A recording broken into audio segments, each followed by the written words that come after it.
My people, welcome back to your favorite show, U&I Talk Show with Louise UWACU. This week, motivation. Welcome.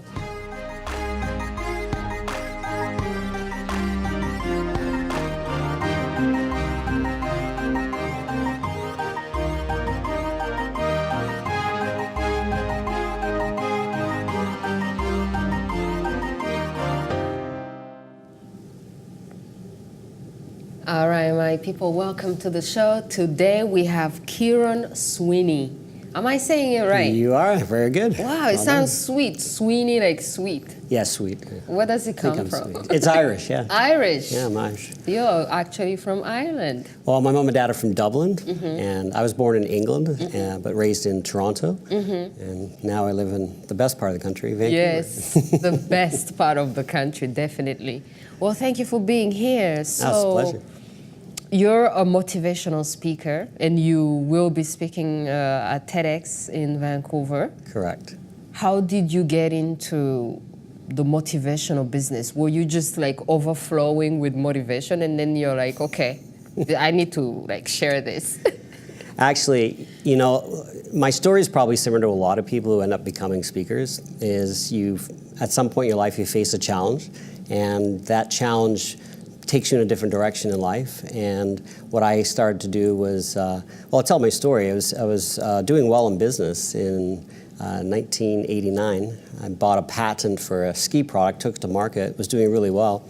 And then suddenly a recession hit in Ontario, and I wasn't ready for it. And a lot of my clients were going out of business, and their checks were bouncing, and then my checks were bouncing, and all of a sudden, after making $500,000 the year before, I found myself like $150,000 in debt.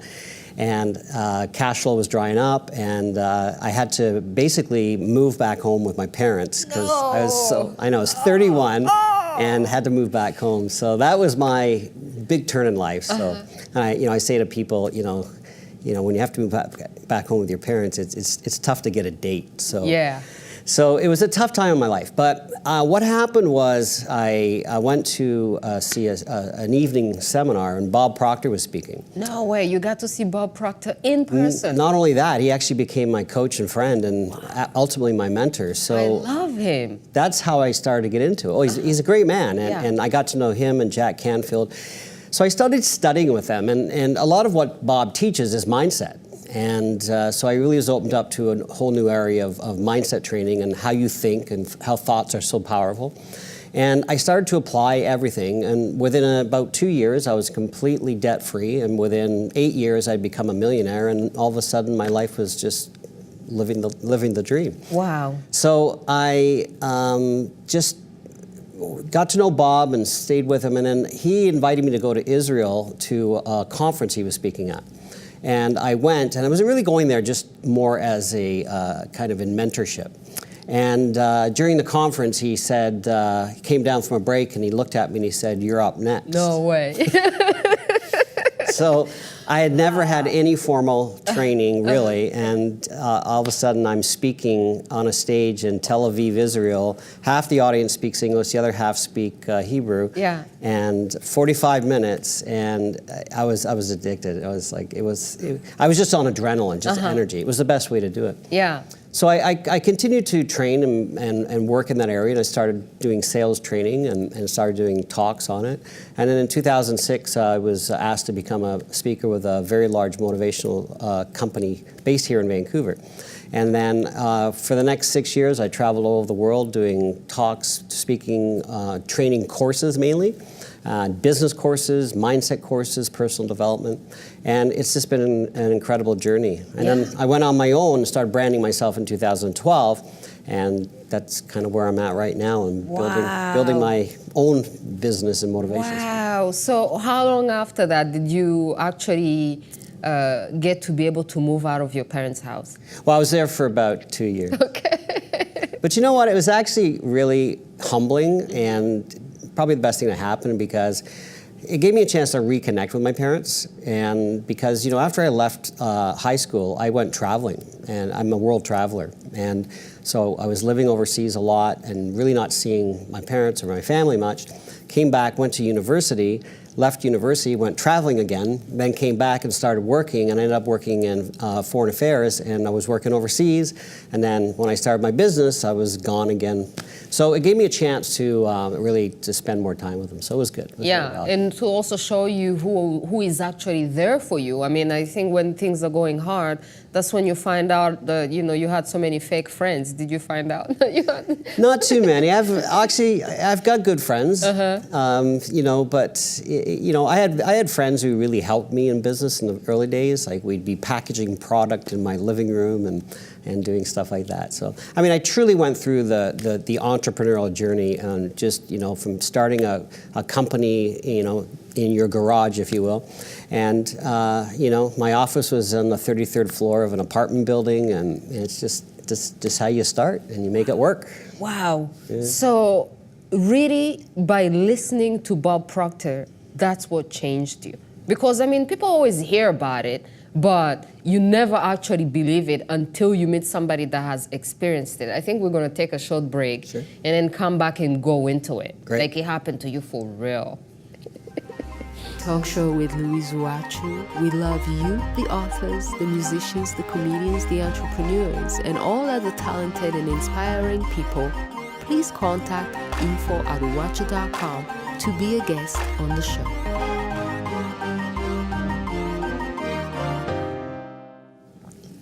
All right, we're back, my people. So this happened to you for real. Yeah. Because people always hear about it and they think, oh, it's just, you know, it's just motivational speakers, you know, trying to motivate me.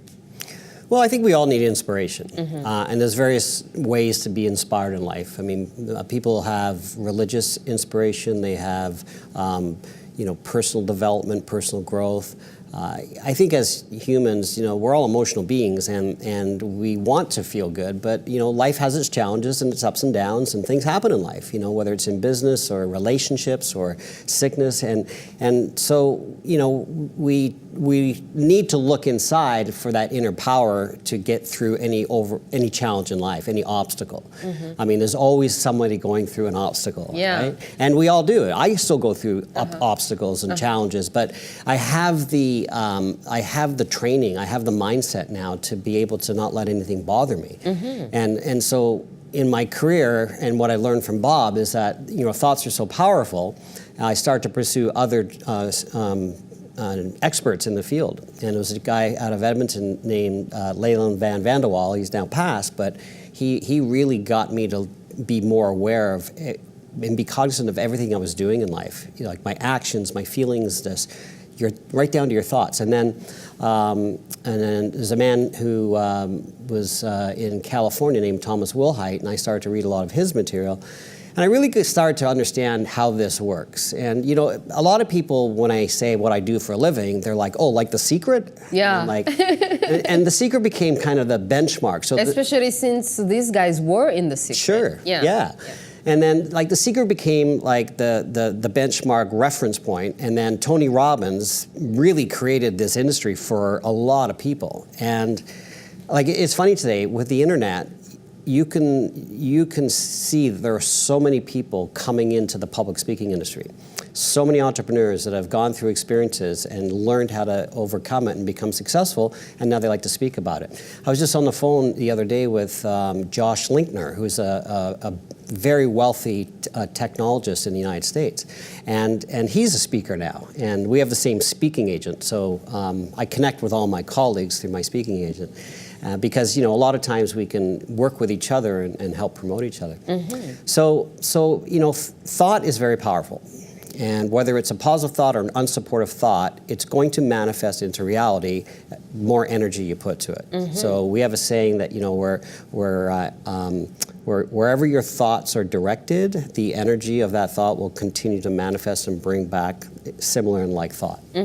So that's kind of the level I'm teaching at. What about the people who say that inspiration has to come from inside, from you? So if inspiration is coming from outside, if you need a motivational speaker, are you still doing the right thing? Well, what's happening is nobody inspires you directly, you get inspired. So within you is the ability to self-inspire and motivate yourself. You have the capability of doing it. Yes. Right? So like you had an inspiration to create this show. It was a thought, it was an idea.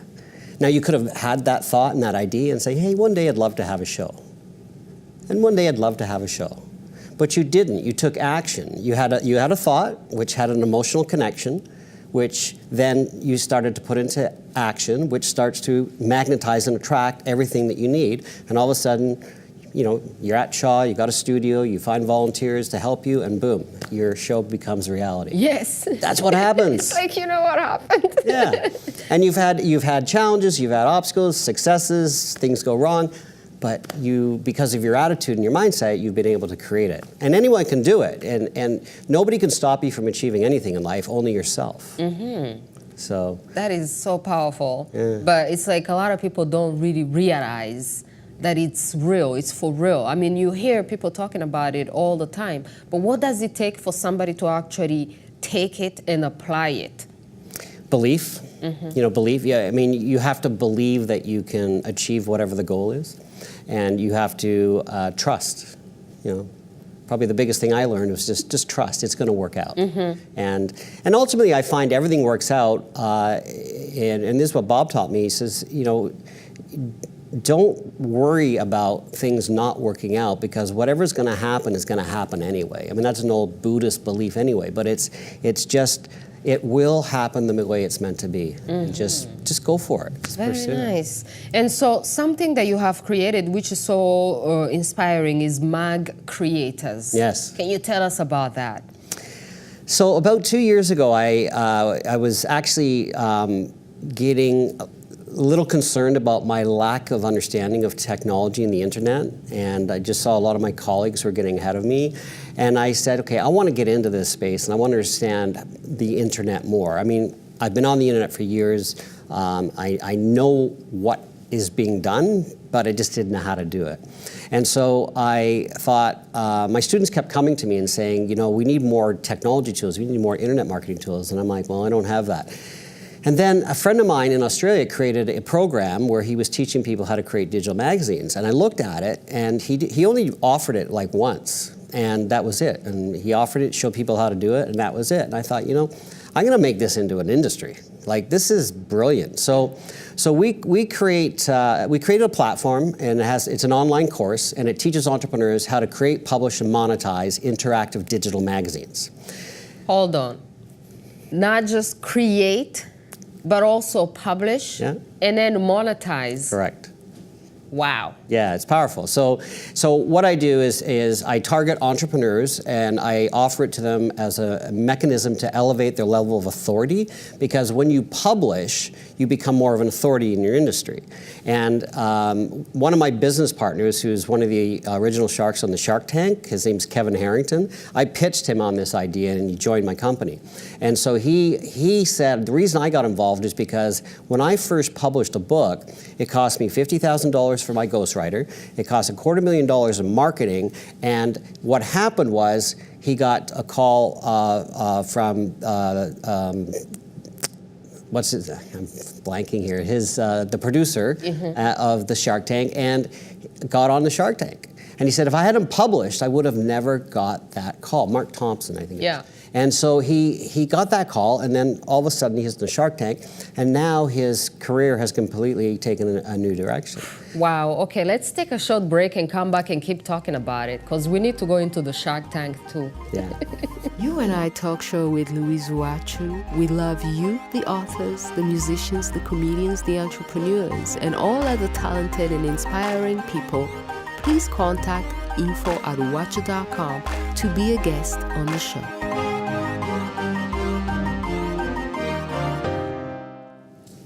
Welcome back, my people. We're still getting motivated. So, MagCreators, you have a shark now working with you. Yeah. Huh? Are you not scared? I mean, these sharks are scary, right? I mean, it's. Are you not scared of being eaten? No. Okay. No, and in fact, Kevin is there's the two Kevins. There's Kevin O'Leary and there's Kevin Harrington. Yes, Kevin O'Leary plays the tougher. The real shark, man, the one I'm scared of. Yeah, Kevin Harrington is very humble, very nice guy. I love being around him and I love talking to him. And we had a call yesterday. But we've actually created our own magazine called Sharkpreneur. And what we do is we invite business owners, entrepreneurs, to put a 2-page article into our magazine with a picture, a 1,000-word article, a video, and links to your website and your social tags. And it's just a way for people to get an article published in a celebrity magazine and put it out there. And what Kevin and I do is we select our contributors, like people they apply, we select them, and then Kevin will give them an endorsement.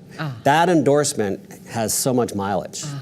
And because each magazine has 24 contributors, all the contributors will push that magazine out to their list, to their social sites, and of course through our own mechanisms, and of course Kevin's network. So it's a great way to promote and get recognition. I see. So are you also working on like having a TV show about this, or are you gonna go on the Shark? Like, okay. No, just kidding. But there's lots of ideas, and there's ideas about. I teach a lot of courses, so Kevin and I are talking about teaching courses together and putting an academy together. We have the name Sharkpreneur Academy, so we might do something there.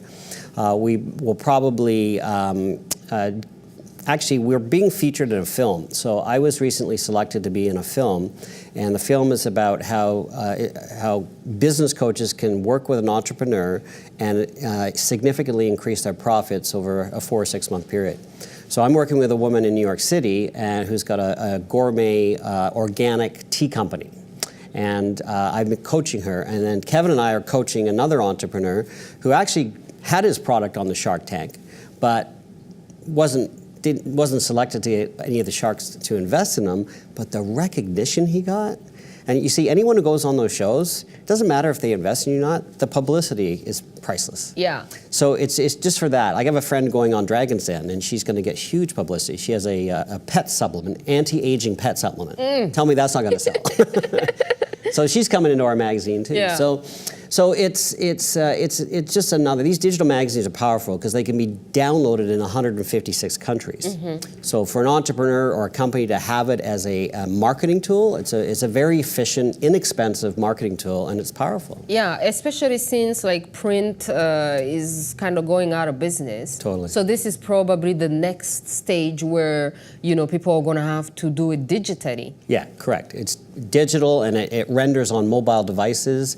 You can look at it on your phone, your iPad, your tablets. Very interesting. So how do you make money from that? How do you monetize and make money from that? We sell it as a course.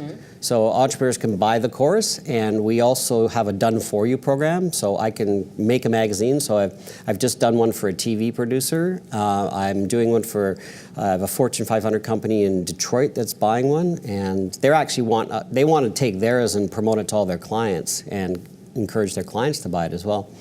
So and then we can just produce your magazine for you. So the monetization part happens. Advertising and subscriptions. Advertising and subscriptions. But more importantly, and I say this to entrepreneurs, you can focus on building subscription base, or you can focus on getting advertisers. But my recommendation is use it as a marketing tool to sell your products and your services for your company. That's because that's your business, right? So it's easier when it's free instead of charging people for a subscription. Yeah. Oh, very nice. So, and then you also have Breakthrough Leadership Academy? Yeah, it's called, we just renamed it. We rebranded it to Breakthrough Entrepreneur. And we purposely misspell entrepreneur. Oh, how did you spell it? Entrepren and then capital R. Branding. So this is a local Vancouver business I have, and I work with entrepreneurs locally. I have 12 courses, and they come for 3 years. They pay me membership every month, so they don't have to pay a lot of money up front. They pay a membership of $297 a month. They get 12 courses over 3 years, and they have access to all of our courses. They get me as a coach. I coach with them regularly, and it's really powerful for entrepreneurs who just need that extra education and guidance on how to build a business. Plus, it's a community we're building, so already we've had a lot of transactions happen between our members. So are you stealing students from universities and other places? No. Because I'm thinking, do people still need to go to university? Well, it depends what they want to go to university for.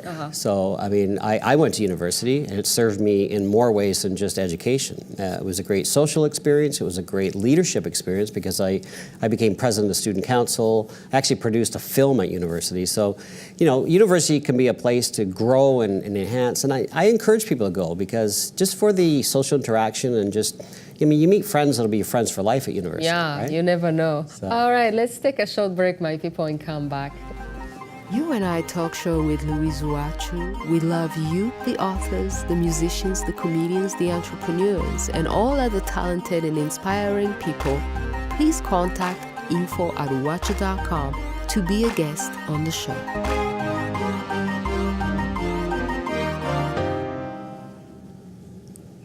All right, my people, we're coming towards the last segment. Thank you so much, Kieron, for being here. So you are also a father. You have 4 children. Wow, that's you still look so young. How they didn't age you at all?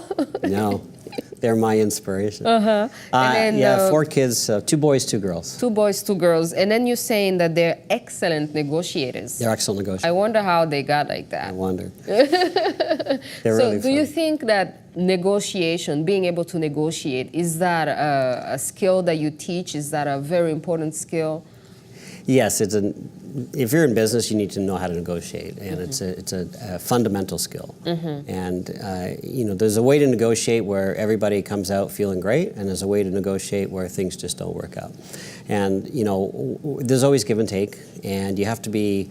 One of my mentors taught me in a negotiation, have a list of your must-haves, and then a list of your it would be nice to have. And they're the ones that you can let go of. And that really helps going into negotiation. And helping the other person you're negotiating with understand why what you must have is so important to you and how it can create value between the relationship. I see. Now, you have sold over 30 million of courses. Yeah. What does it mean for you to have made such a huge number of revenues out of teaching people? How does it make you feel? Well, so many people have done extraordinary through these courses. You know, one of my friends, Phil Goldfein's a Hollywood producer. He came and took my course in 2008. Since then, he's made millions in film. He won an Academy Award 2 years ago, and he's just done phenomenal. Bonnie Brudner has become a TV host in New York because of all my trainings. Another agent, lady who's become a real estate entrepreneur, now has over $45 million in real estate portfolio that she's controlling in value. And but some people have just found their purpose in life, or they've just saved their marriage, or whatever it is. But you know, there's so many benefits from these courses, but you know, at the end of the day, you have to apply it. Yeah. Right. Yeah. But it feels good to have sold that. I mean, I'm going to do it again. Yeah, and then you can see the change from the time that the person comes to you to the time that they succeed. You can see them changing. Is there a kind of entrepreneur that you like to work with, or you're kind of open? What are your requirements? Because I'm thinking you're also selective, right? Yes and no. I'm selective in that I really want you to be passionate about your business and what you're building and be committed to it. If you're really unclear and you've got a lot of fears and you've got some issues that you haven't resolved, which prevent a lot of people from finding success, you need to work on that, and that's not my area. And I have colleagues who specialize more in those areas. So, but it's really about being committed, focused, and you know, just staying on track. And I just love to see the progress. That's what fulfills me. I see. Yeah. So, what does your future look like, ideally? What do you see? Well, I'm going to continue to teach. It's what I love to do. I love speaking, but I'm going to be featured on TEDx this May, and I'll be speaking about one of my passions is called financial illiteracy in the school system. And I wrote a book called Life's Golden Buckets. It's a free download, and you can go to lifesgoldenbuckets.com and download it. But when I reached that critical point in my life where I ran out of money, had to go back home with my parents, looking back at that now, why did that happen? It's because I was really good at making money, but I was really good at spending it. Yeah. And I was really, didn't have any concept of money management. I just thought it'll just keep coming. Yeah. But it doesn't always work that way. Mm-hmm. And you can go through things in life where things happen and some people have to start all over again. But if you learn at an early age to have a certain amount of money that's put away, it will grow. If you put $500 a month away and you start at age 20, you'd have close to $1 million at age 60. Even that is a good financial backstop. So what I'm encouraging the school system to do is really pay attention to the fact that financial management of money, and simply managing money in a very simple way, it needs to be taught in the school system so it becomes a habit and children grow up. And what's happened in society is that we have $62 trillion in government debt worldwide. The credit card debt in the United States is $712 billion. Household debt is $130,000 per household. The student loan debt is $1.3 trillion. So what's happened is because nobody's managing money properly, we're conditioned to go into debt, and all of a sudden it's pervasive in society. I see. Everyone's in debt. Yeah, because of bad mismanagement. And you're saying that if they start early and put it in school, then we wouldn't have those kind of issues. You won't. I can teach anyone at any age to start managing money very simply. You don't need. I'm not a financial planner. You don't need I'm not going to say that. Having a financial planner is good, but following this system is very simple. Yeah. And it's the investment part was where you need a financial planner. Wow. Kieron, sweetie, it's short, it's coming to an end, but I cannot end without talking about how nicely you're dressed, your blazer and everything. It's so nice. Oh, thanks. I appreciate it. Successful entrepreneur style. Well, dressing is important. All right. Thank you for being here. So any last words that you want to say before we go? Just that, whatever's going on in your life, just seek opportunity, seek help to overcome it, and trust and believe that everything's going to work out just fine. But you have to come from that place to begin with. All right, my people, you heard from the man himself, belief.